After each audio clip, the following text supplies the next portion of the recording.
पावसाळ्याच्या दिवसात अनेक रानभाज्या उपलब्ध होतात। त्यातली ही भाजी तुम्ही कधी पाहिले काय? हा आहे मोहोर, शेंडवलाचा मोहोर। हा मोहोर म्हणजे नाचणीसारखे गोल बारीक बारीक हिरवेगार दाणे असतात। रानावनात, काट्याकुट्यात, अडचणीच्या ठिकाणी हा मोहोर आढळतो। जुन्या जाणत्या महिलांना अशा या रानभाज्यांची चांगलीच माहिती असते। या मोहराची भाजी चवीला एकदम न्यारीच असते। त्यामुळे अशा रानभाज्या आवर्जून खाण्याला लोकांची चांगलीच पसंती असते। या रानभाज्यांमुळे खरं तर आरोग्य संतुलित राहण्यास मदत होते। मात्र मोहराची ही भाजी तशी दुर्मिळ असल्यानं फार कमी लोकांना त्याची चव चाखता येते। आधी शिजवून घेतली घ्यायची, पिळायची आणि मग सगळा मसाले सगळा टाकून शिजवायची आणि मग खायची। कुठल्या दिवसात मिळते?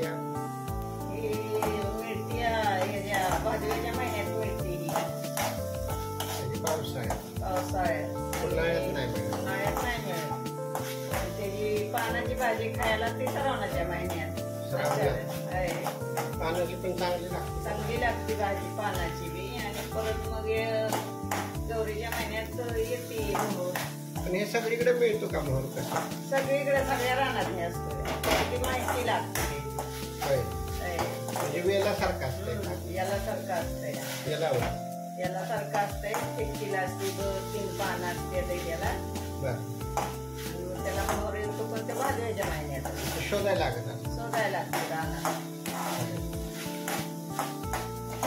रानातून शोधायला लागते। रानभाजी म्हणजे वर्षाच्या 12 महिने मिळणार? वर्षाच्या 12 महिने नाही, 2 महिन्याची भाजी मिळते आणि फक्त रानातच मिळते।